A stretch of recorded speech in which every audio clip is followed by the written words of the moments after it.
84 सिख नस्ल कुशीद एक होर मामले सज्जन कुमार दोषी करार। राउज एवेन्यू कोर्ट 18 फरवरी ਨੂੰ सजा ते होवेगी बहस। सरस्वती विहार इलाके च प्यो पुत दे कतल मामले च दोषी करार दिता। फ्रीबीज नाल जुड़े मामले ते सुनवाई दौरान सुप्रीम कोर्ट दी सख्त टिप्पणी कहा फ्री राशन ते पैसा मिलन कारण लोग काम करन नूं नहीं तैयार। खनौरी बॉर्डर ते महापंचायत जारी। मोर्चे दा 1 साल होण ते किसानां दा वड्डा इकट्ठ। जगजीत सिंह डल्लेवाल 4 वजे करनगे संबोधन। चंडीगढ़ एसके मते शंभू मोर्चे की बैठक जारी। एकता मते ते हो रही चर्चा। खनौरी मोर्चे के लीडर नहीं हुए शामिल।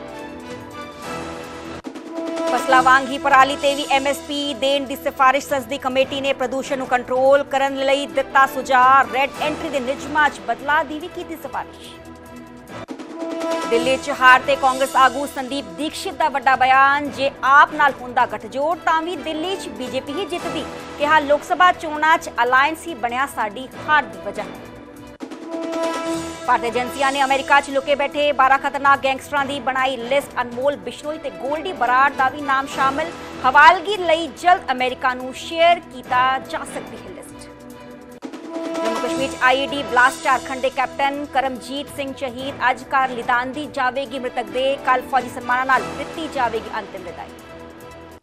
विआह दे बंधन च बजी हरसिमरत अते सुखबीर सिंह बादल दी धी हरकिरत कौर ने तेजवीर सिंह नाल लईआं लावां। दिल्ली च होए विआह समागम च वड्डियां हस्तियां होईआं शामिल। पीएम मोदी ने पेरिस दे मार्सल शहीद फौजां नूं कीता नमन। पहले ते दूजे विश्व युद्ध दे शहीदां नूं कीता नमन। भारत ते मूल दे लोकां नाल भी कीती गलबात।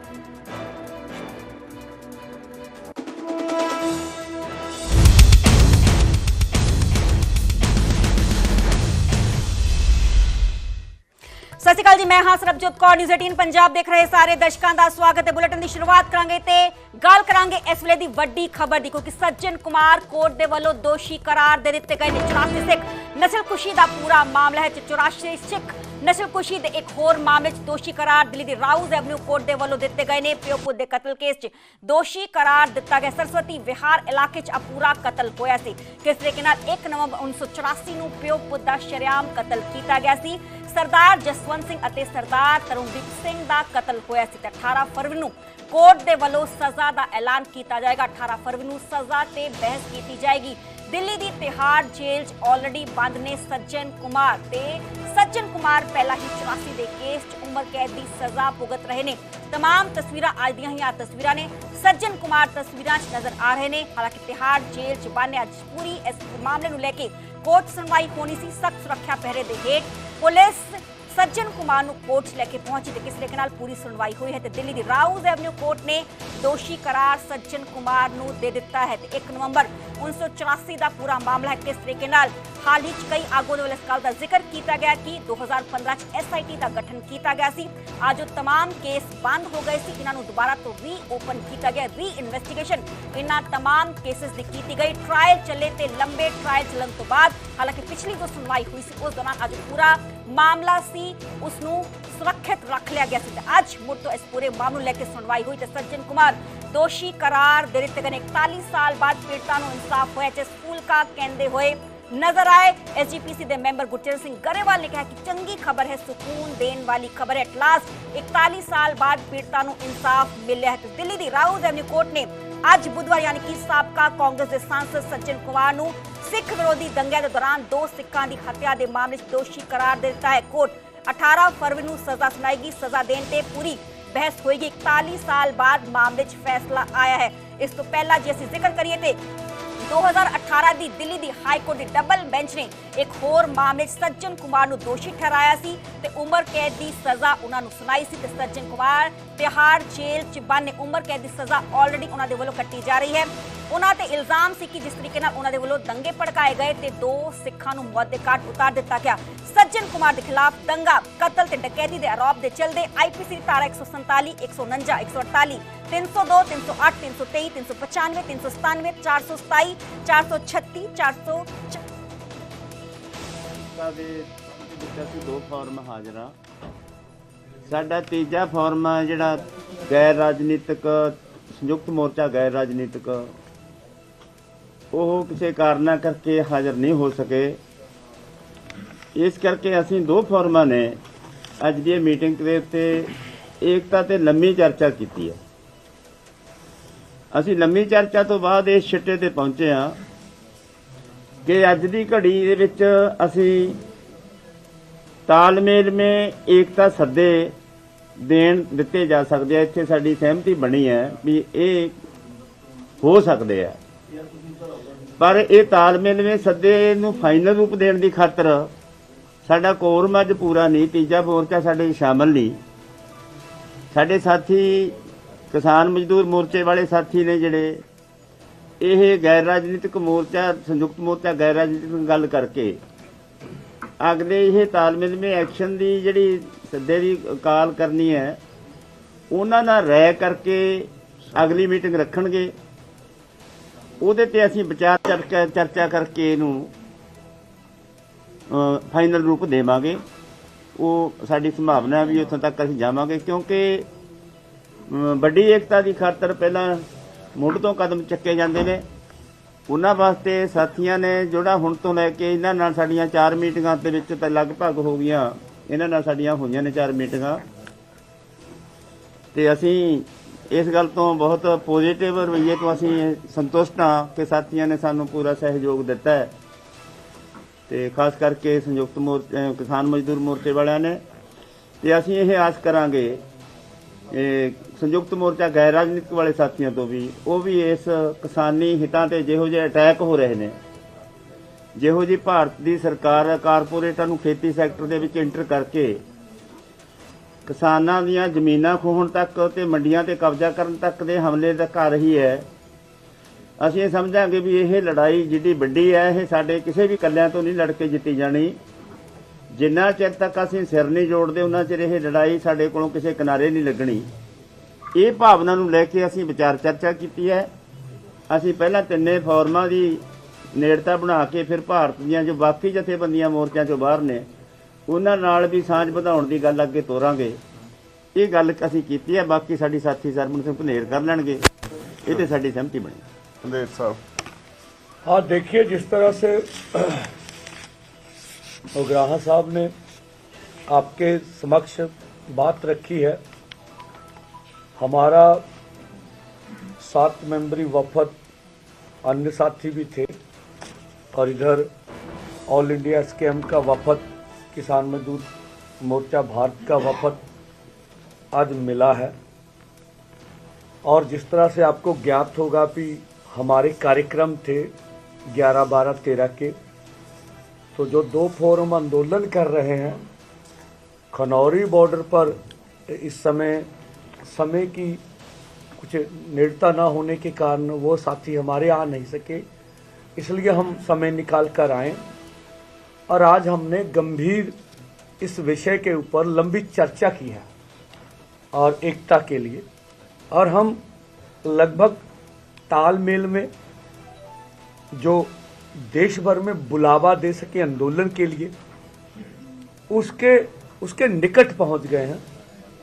तो ये होना चाहिए आने वाले समय में, क्योंकि एसकेएम नॉन पॉलिटिकल आज व्यस्त होने के कारण आ नहीं सका। इसके लिए हमने ये हमारी अपने ओर से होगी कोशिश भी, हम आगे उनसे बात कर आगे की मीटिंग तय करें और उसमें से जो आगे देशव्यापी एकता के संदर्भ में जो कार्यक्रम निकले वो पूरे देश भर के किसान मजदूर की भावना को अनुकूल निकले। जो सब जानते हैं, देश के किसान मजदूर सभी चाहते हैं, सभी यूनियंस का एकता होना चाहिए, पंजाबी भी चाहते हैं, क्योंकि लोगों की भावना है कि आंदोलन जीता जाना चाहिए।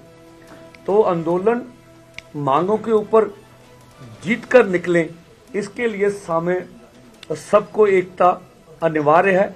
इसकी हमने कोशिश की है और ये लगभग 4 मीटिंगों के बाद लगभग हम हर मीटिंग में थोड़ा नज़दीक चले गए, आगे की मीटिंग में और नज़दीक चले गए, आगे की मीटिंग में और नज़दीक चले गए और बातें को साफ करते गए।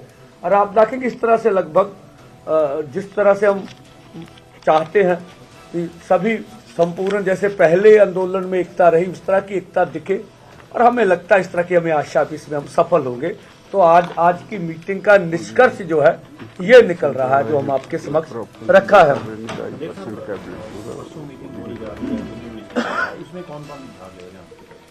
हाँ देखिए, जो सरकार के साथ साथ हमारी मीटिंग है उसमें अभी डेपुटेशन तय होना, हमने आज शाम की मीटिंग रखी हुई है और हमारे कल क्योंकि हम लोग फिर इधर शंभू पर ही इकट्ठे होंगे तो उसमें डेपुटेशन का स्वरूप आपके सामने आ जाएगा।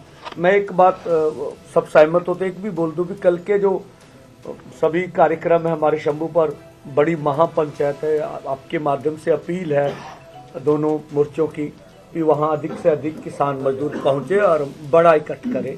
धन्यवाद। ਡੱਲੇਵਾਲ ਸਾਹਿਬ ਪਹਿਲਾਂ ਵੀ ਜਦੋਂ ਪਟਿਆਲਾ ਦੇ ਵਿੱਚ ਸੀਗੇ ਉਹਨਾਂ ਜਥੇਬੰਦੀ ਉਦੋਂ ਵੀ ਨਹੀਂ ਸੀ ਆਈ ਕਿ ਉਹ ਸੀਰੀਅਸ ਨਹੀਂ ਹੈ ਗੱਲਬਾਤ ਲਈ ਜਾਂ ਉਹ ਇੱਕ ਤਾਂ ਨਹੀਂ ਚਾਹੁੰਦੇ? ਨਹੀਂ ਐ ਨਹੀਂ ਹੈਗਾ। ਮੈਂ ਜਿਹੜੀ ਤੁਹਾਨੂੰ ਪਹਿਲੋਂ ਗੱਲ ਕਹੀ ਆ ਵੀ ਅੱਜ ਉਹਨਾਂ ਦਾ ਆਪਣਾ ਅਫੀਸ਼ੀਅਲ ਬਿਆਨ ਆ ਪ੍ਰੈਸ ਦੇ ਵਿੱਚ ਵੀ ਅਸੀਂ ਏਕਤਾ ਨੂੰ ਲੈ ਕੇ ਪਹਿਲੋਂ ਵੀ ਸੁਹਿਰਦ ਸੀਗੇ, ਏਕਤਾ ਨੂੰ ਲੈ ਕੇ ਅੱਗੇ ਵੀ ਸੁਹਿਰਦ ਰਹਾਂਗੇ। ਹਾਂ ਅੱਗੇ ਸਾਂਝੀ ਮੀਟਿੰਗ ਕਰ ਲਈ ਜਾਵੇ, ਅਪੀਲ ਵੀ ਆਈ ਸੀ ਉਹਨਾਂ ਦੀ। तो इस करके ਅਸੀਂ ਸਾਰੀ ਗੱਲ ਨੂੰ ਵੇਖਦੇ ਹਾਂ, ਇਹੋ ਜੀ ਕੋਈ ਗੱਲ ਨਹੀਂ ਵੀ ਉਹ ਇਕਤਾ ਨਹੀਂ ਚਾਹੁੰਦੇ। ये भी बात आ रही है कि जो 14 की मीटिंग है, कुछ संगठन चाहते हैं कि जैसे एसकेएम के लीडर्स हैं राजेवाल साहब या उड़ान साहब, उनको भी उसमें शामिल किया जाए। हाँ देखिए अच्छी बात है, इसी को लेकर आज जो हमें बात है इसके लिए आगे बढ़ रहे हैं ना हम लोग। आज आपको हमने 13 तरीक दिन रह गए जी, 14 तरीक ਨੂੰ ਮੀਟਿੰਗ ਹੈ ਤਾਂ ਅੱਜ ਪੁੱਛ ਰਹੇ ਹਾਂ। हाँ ठीक है, ਕੀ ਦੱਸੋਗੇ ਜੀ? मैं कह रहा थोड़ी गल ठीक है। इस मीटिंग च जे सारा कुछ मुकम्मल ना होगा तो अगली च हो जाऊगा। ठीक है जी, मीटिंगां ते होंदियां रहनियां। ठीक है, ऑलरेडी आपने कॉल दे दी है कि 25 तारीख को 101 मेंबर का डेलीगेशन जाएगा, तो आपको ज्यादा उम्मीद नहीं है परसों की मीटिंग से? ऐसी बात नहीं। देखिए हमने बोला क्या है, हमने बोला यह है कि अगर वार्ता में कोई निष्कर्ष ना निकला, वार्ता आगे ना बढ़ी, आगे बढ़ी कोई और वार्ता और भी मीटिंग हो सकती है, अगर वार्ता आगे ना बढ़ी उस पोजीशन में हम जत्था भेजने के बारे में देख रहे हैं। पर संगठन चाहते हैं साथ ही बाकी जो लीडर हैं वो भी, उनको भी सेंट्रल गवर्नमेंट की तरफ से। मैं कहता हूँ आपकी भावना अच्छी, हमारी भी यही भावना, हम तो इसी के दिशा में आगे बढ़ रहे हैं ना भाई। ਜਦੋਂ ਮੋਰਚਾ ਟੁੱਟਿਆ ਸੀ ਐਸਕੇਐਮ ਤਕਰੀਬਨ 12 ਦਸੰਬਰ ਨੂੰ ਟੁੱਟਿਆ ਸੀ, ਇਸ ਤੋਂ ਬਾਅਦ ਕੁਝ ਤੁਹਾਡੇ ਸਾਥੀ ਇਲੈਕਸ਼ਨ ਚਲੇ ਗਏ, ਪਰ ਡੱਲੇਵਾਲ ਤਾਂ ਬੜਾ ਸੰਗੀਨ ਇਲਜ਼ਾਮ ਲਾਇਆ ਸੀ 1500 ਕਰੋੜ ਦੇ ਵਿੱਚ ਮੋਰਚਾ ਵੇਚ ਕੇ ਆਏ ਨੇ। ਕਿ ਉਸ ਤੇ ਵੀ ਕੋਈ ਗੱਲਬਾਤ ਹੋਈ ਕਿ ਉਹ ਇਲਜ਼ਾਮ ਸੀ ਜਾਂ ਉਹਦੇ ਵਿੱਚ ਸੱਚਾਈ ਸੀ? ਜੇ ਸੱਚਾਈ ਸੀ ਤਾਂ ਜਿਹੜੇ ਕਿਸਾਨਾਂ ਕੋਲ ਪੈਸਾ ਪਹੁੰਚਿਆ, ਜੇ ਇਲਜ਼ਾਮ ਸੀ ਤਾਂ ਡੱਲੇਵਾਲ ਸਾਹਿਬ ਉਸ ਤੇ ਸਪਸ਼ਟੀਕਰਨ ਦੇਣਗੇ। ਦੇਖੋ ਜਿਹੜੇ ਸੰਦਰਭ ਵਿੱਚ ਅੱਜ ਬੈਠੇ ਹੈਗੇ ਆ, ਠੀਕ ਹੈ ਜੀ, ਕੋਈ ਗੱਲ ਅਜਿਹੀ ਮੈਨੂੰ ਲੱਗਦਾ ਹੱਥ ਜੋੜ ਕੇ ਪੀਲਾ ਹੀ ਨਹੀਂ ਕਰਨੀ ਚਾਹੀਦੀ। ਆਪਾਂ ਸਾਰੀਆਂ ਗੱਲਾਂ ਡਿਸਕਸ ਕੀਤੀਆਂ, ਅੰਦਰ ਵਾਲੀਆਂ ਗੱਲਾਂ ਅੰਦਰ ਰਹਿਣੀਆਂ ਚਾਹੀਦੀਆਂ, ਬਾਹਰ ਵਾਲੀਆਂ ਗੱਲਾਂ ਬਾਹਰ ਹੋਣੀਆਂ ਚਾਹੀਦੀਆਂ। ਇਸ ਕਰਕੇ ਇਹਨਾਂ ਸਵਾਲਾਂ ਤੋਂ ਹੱਥ ਜੋੜ ਕੇ ਬੇਨਤੀ ਬਚਣਾ ਚਾਹੀਦਾ। ਪਰ ਕਿਸਾਨ ਤਾਂ ਲਗਾਤਾਰ ਡਿਮਾਂਡ ਕਰ ਰਹੇ ਹਨ। ਹਾਂ ਠੀਕ ਹੈ, ਨਹੀਂ ਚਲੋ ਇਹ ਸਾਰਾ ਕੁਝ ਪਬਲਿਕ ਡੋਮੇਨ 'ਚ ਆ, ਕਿਸਾਨ ਆਪੇ ਫੈਸਲਾ ਕਰਨਗੇ। ਅਸੀਂ ਕੋਸ਼ਿਸ਼ ਕਰੀਏ ਸਾਡੀ ਬੇਨਤੀ ਇਹਨਾਂ ਸਵਾਲਾਂ ਤੋਂ ਬਚੀ। ਏਕੇ ਵਾਲੀ ਗੱਲ ਕਿੱਥੋਂ ਤੱਕ ਪਹੁੰਚੀ ਹੈ? ਸਮੇਰ ਸਾਹਿਬ ਜਿਹੜਾ ਟੁੱਟਿਆ ਸੀ ਪਹਿਲਾਂ, ਜਿਹੜੇ ਹੁਣ ਦੁਬਾਰੇ ਤਾਲਮੇਲ ਬਣ ਰਿਹਾ, ਟੁੱਟਿਆ ਸੀ ਸਿਆਸਤ ਦੇ ਵਿੱਚ ਐਂਟਰੀ ਕਰ ਲਈ, ਭਵਿੱਖ ਦੇ ਵਿੱਚ ਸਿਆਸਤ ਐਂਟਰੀ ਬਾਰੇ ਕੀ ਵਿਚਾਰ ਕਰਦੇ? ਦੋ ਗੱਲਾਂ, ਕੁਛ ਵੀ ਪਿੱਛੇ ਰਹਿ ਗਏ ਅੰਦੋਲਨ ਦੇ ਜੋ ਵੀ ਸਬਕ ਨਿਕਲੇ, ਸਬਕ ਕਹਿ ਸਕਦੇ ਨਾ ਆਪਾਂ, ਉਹ ਸਬਕਾਂ ਤੇ ਸਾਡੀ ਡਿਸਕਸ ਹੋਈ ਆ।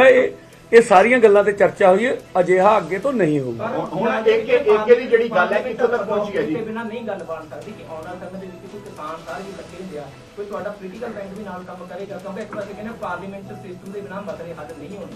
ਇਹ ਗ੍ਰਾਹ ਸਾਹਿਬ ਜਵਾਬ ਦੇ ਦੇਣਗੇ ਜੀ, ਦੱਸੋ ਜੀ। ਸਵਾਲ ਤਾਂ ਤੁਸੀਂ ਤੁਹਾਨੂੰ ਉਹਨਾਂ ਨੂੰ ਪੁੱਛਿਆ, ਮੇਰੇ ਨਾਲ ਤਾਂ ਕੋਈ ਗੱਲ ਹੀ ਨਹੀਂ ਕਰਦਾ।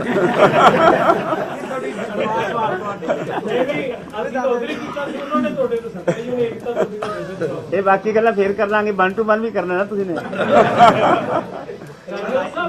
ਅੱਛਾ ਮੇਰੀ ਬੇਨਤੀ ਹੈ 1 to 1 ਜੇ ਕਰਨਾ ਮੈਨੂੰ ਛੁੱਟੀ ਦੇ ਦਿਓ, ਮੈਂ ਇੱਕ ਘਰੇਲੂ ਫੰਕਸ਼ਨ ਛੱਡ ਕੇ ਆਇਆ ਹੋਇਆ। 14 ਤਰੀਕ ਦੀ ਮੀਟਿੰਗ ਨੂੰ ਲੈ ਕੇ ਤੁਹਾਡਾ ਕੋਈ ਗੱਲਬਾਤ ਨਹੀਂ?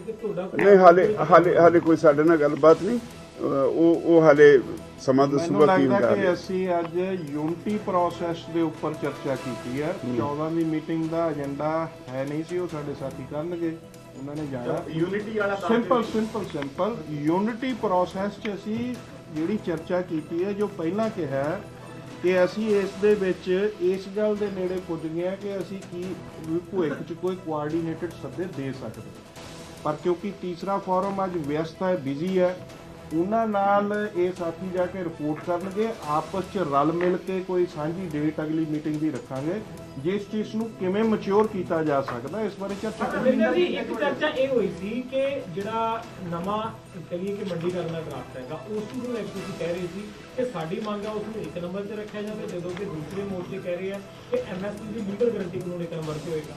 जब वो मंच पर चढ़े थे तो वो मंच थोड़ा थोड़ा हिल रहा था। उस मंच के हिलने के कारण उनको चक्कर आ रहे थे, उल्टियां पड़ने जैसा उनके मन के अंदर हो रहा था, लेकिन उसके बावजूद वो 7 से 8 मिनट बोले और 7 से 8 मिनट बोल के जो सबसे महत्वपूर्ण बात उन्होंने कही कि मैं कहना चाहता हूं कि डल्लेवाल कुछ नहीं कर रहा, डल्लेवाल ने कुछ नहीं किया, जो भी किया है वो उस परमात्मा ने, उस ईश्वर ने, उस वाहिगुरु ने किया है। यह बहुत बड़ी सोच की निशानी है कि अगर कुछ अच्छा हो जाए तो उसका श्रेय परमात्मा को, उसका श्रेय ईश्वर को, उसका श्रेय वाहिगुरु को, उसका श्रेय समाज को देना चाहिए, और अगर अनजाने में किसी साथी से कोई गलती भी हो जाए तो उसकी जिम्मेदारी खुद लेके ये कहना चाहिए कि ये जिम्मेदारी हो गई, ये गलती हो गई, इसको हम जिम्मेदारी के साथ सुधारने का काम करेंगे। ये निशानी एक बड़े व्यक्ति की होती है, ये निशानी एक बड़ी और महान सोच की होती है। जब 4 तारीख को वो वापस आए तो उसके बाद से लगातार उनको उल्टियां पड़ती रही।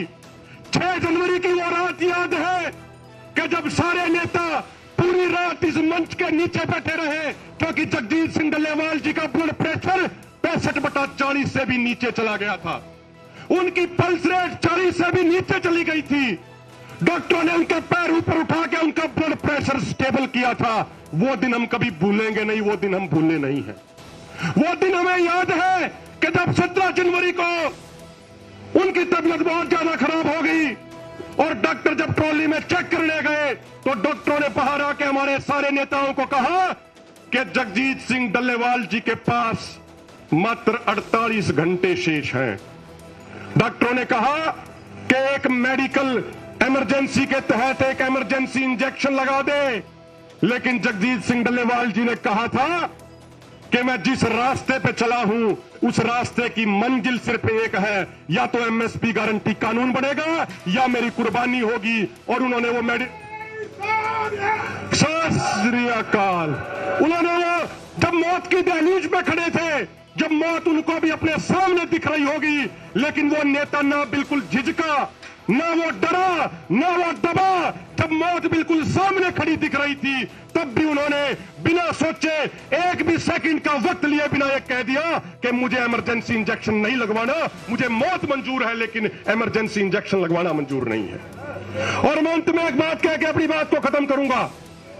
देखिए साथियों, मीडिया लोकतंत्र का चौथा स्तंभ है। सारे पत्रकारों ने हमारी आवाज को देश और दुनिया के कोने कोने तक पहुंचाया है। हम सदैव आपके ऋणी रहेंगे, सवाल पूछना आपका अधिकार है। लेकिन कल एक पत्रकार साथी कह रहे थे, कोई एक पोस्टर बना रखा था, उन्होंने कहा कि भाई SKM नॉन पॉलिटिकल ने बातचीत से किया मना, 12 तारीख को होने वाली मीटिंग से किया मना। मैं पत्रकारों से सिर्फ एक विनती, एक प्रार्थना करना चाहता हूं, कृपा करके जो चिट्ठी हमने आपको भेजी, उस चिट्ठी में जो हमने लफ्ज, जो हमने शब्द इस्तेमाल किए, कृपा करके हूबहू उस चीज को आगे प्रेजेंट किया कीजिए। हमने ये कहा कि 22 जनवरी को हमने ऐलान कर दिया था, दोनों फोरमों की तरफ से ऐलान था कि मोर्चे का 1 साल पूरा होने पे तीनों मोर्चों पे हम अपने कार्यक्रम करेंगे। 26 जनवरी को बाकायदा प्रेस रिलीज में हमने जारी कर दिया था कि 11 तारीख को रतनपुरा मोर्चे पे, 12 तारीख को दाता सिंह वाला खनौरी मोर्चे पे और 13 तारीख को शंभू मोर्चे पे महापंचायतें होंगी। जो हमारे साथियों की चिट्ठी मिली वो हमें 28 जनवरी को मिली थी। हमने ये भी विनती करी कि जब हमारे साथी दिल्ली में बैठ के बातचीत की तारीख तय कर रहे थे, बेहतर होता कि अगर एक बार वो दोनों मोर्चों के नेताओं के साथ फोन पे विचार चर्चा कर लेते तो शायद बेहतर तालमेल हो पाता। हमने ये भी निवेदन किया और मेरे से पहले जो कर्नाटक के हमारे लीडर कुरुपुरु शांता कुमार जी बोल के गए, कर्नाटक की सरकार ने नई खेती ड्राफ्ट नीति को लागू करने का प्रयास किया है। हमारे फोरम के लीडरों ने उस नई खेती ड्राफ्ट नीति का कर्नाटक में भी सड़क पे उतर के विरोध प्रदर्शन किया है और उसकी खिलाफत बिल्कुल जारी रखेंगे। तो मेरे भाइयों, हम एकता के हमेशा हामी थे, एकता के हमेशा हामी हैं, एकता के हमेशा हामी रहेंगे। जब हमारे साथी आए थे तो हमने तो उस दिन भी कहा था कि दाता सिंहवाड़ा खनौरी मोर्चे पे, शंभू मोर्चे पे, रतनपुरा मोर्चे पे अधिक से अधिक संख्या में पहुंच के इस आंदोलन को और भी मजबूत किया जाए ताकि सरकार जल्द से जल्द घुटने टेकने पे मजबूर हो जाए। तो मेरे भाइयों, आगे भी कोई एकता के प्रयास करे जाएंगे, उसमें भी हमारा मोर्चा, हमारा फोरम पूरी मजबूती के साथ, हमारे नेता एकता के लिए जैसे पहले काम किया है, एकता के लिए जैसे पहले प्रयास किए हैं, उससे भी ज्यादा दुगनी तिगनी ताकत के साथ एकता करने का कार्य किया जाएगा। एकता के प्रयासों को और भी ज्यादा मजबूत करने का, आगे बढ़ाने का कार्य किया जाएगा। आज हमारी मजबूरी थी क्योंकि आप देखिए हजारों लाखों लोगों का यहां इकट्ठा है, सारी लीडरशिप यहां पे है, लेकिन उसके बावजूद मुझे कहने में कोई संकोच नहीं हो रहा कि सारी लीडरशिप ने दिन रात मेहनत करी, उसके बावजूद जो हमारे प्रबंध हैं उन प्रबंधों में कमी रहेगी, प्रबंध हम सही तरीके से पूरे नहीं कर पाए। तो इसीलिए यहां रहना सारी लीडरशिप का जरूरी था। और अंत में कुछ नारे लगा के अपनी बात को खत्म करूंगा। मेरे बाद काका सिंह कोटला जी भी बोलेंगे और उसके बाद डल्लेवाल साहब बोलेंगे। तो आपके नारों की आवाज सरदार जगजीत सिंह डल्लेवाल जी की ट्रॉली तक जानी चाहिए। ट्रॉली बंद है, शीशे लगे हुए हैं, लेकिन तेज आवाज में नारे लगाओगे तो आवाज शीशों के पार भी पहुंचेगी। किसान मजदूर एकता जिंदाबाद, जिंदाबाद, जिंदाबाद। किसान मजदूर एकता जिंदाबाद, जिंदाबाद, जिंदाबाद। डल्लेवाल जी आपकी सोच। तेजाब शहबाज तो बच्चा दे देते जाके। दोस्तों, पहले तो ना कोई भी मतलब कि किसी भी चीज पे हमारा कोई जैसे एग्रीकल्चर फॉर्म है उस पर कोई शंका ही नहीं है। हाँ, उस पर कोई शंका नहीं है। दूसरी बात रही कि पूरे देश के अंदर कॉल लागू करनी है, उसी पे मुसद्दे पे ऊपर तैयार हो रहा है, उसी पर होगा कि जैसे पूरे देश के अंदर कोई कॉल लागू करनी है तो उस पर बात होगी कि कैसे लागू हो, क्योंकि अलग अलग स्टेट का अलग अलग नेचर है। नहीं, जो ऐसे ही आपके मीडिया चैनल थे वो देखो डेमोक्रेसी है, ਅਸੀਂ ਕਿਸੇ ਨੂੰ रोक नहीं सकते। आपके मीडिया चैनल के बहुत से मीडिया चैनल में जनाब एक्रीडेशन होना चाहिए। मैं जितनी देर तक एक सब्सक्राइबर के लिए चलिए सोशल मीडिया बिल भी आ रहा है। एक जी एकता ਇਮੀਗ੍ਰੇਸ਼ਨ ਵਾਲੇ ਦੁਖੀ ਹੈ, ਤੁਹਾਡੇ ਸਾਰੇ ਦੁਖੀ ਹੈ, ਜਿੱਥੇ ਚੱਲੇ ਝੰਡਾ ਲੈ ਕੇ ਗਏ, ਜਿਹੜੇ ਮੋਬਾਈਲ ਖਰਾਬ ਹੋ ਗਏ ਝੰਡਾ ਲੈ ਕੇ ਗਏ। ਅੱਜ ਇਲੈਕਟ੍ਰੋਨਿਕ ਮੀਡੀਆ ਵਧਿਆ, ਅੱਜ ਇਲੈਕਟ੍ਰੋਨਿਕ ਮੀਡੀਆ ਵਜ੍ਹਾ ਦਾ ਫਾਇਦਾ ਹੀ ਹੋਇਆ। ਰਾਏ ਧੰਨਵਾਦ ਕਰੀਏ। ਇੱਕ ਹੀ ਬੇਨਤੀ, ਜਿਹੜਾ ਨਵਾਂ ਖੇਤੀ ਮੰਡੀ ਵਾਲਾ ਖਲੜਾ ਆ ਰਿਹਾ, ਮੈਂ ਕਿਹਾ ਤਿੰਨੇ ਹੀ ਫੋਰਮ ਵੇਖ ਕੇ ਨੇ ਯਾਰ ਪੰਜਾਬ ਸਰਕਾਰ ਇਹਨੂੰ ਵਿਧਾਨ ਸਭਾ ਦਾ ਇਜਲਾਸ ਸੱਦੇ ਔਰ ਉਹਦੇ ਵਿੱਚ ਕੱਲੀ ਚਿੱਠੀ ਨਾ ਲਿਖੇ, ਵਿਧਾਨ ਸਭਾ ਦਾ ਇਜਲਾਸ ਸੱਦ ਕੇ ਉਸ ਖਲੜੇ ਨੂੰ ਰੱਦ ਕਰੇ, ਆਪਣਾ ਸਪਸ਼ਟ ਕਰੇ। तो देखो संघर्ष हुआ इस चीज में लेके हाँ जी, हाँ जी, संघर्षी बैठे होगा जी, होगा सड़क ते ही अगे साल हो गए, वो भी आ जाएंगे। 5 मार्च रखी हुई है, 5 मार्च रखी हुई है, 15 वाली भी रख लोगे कुछ।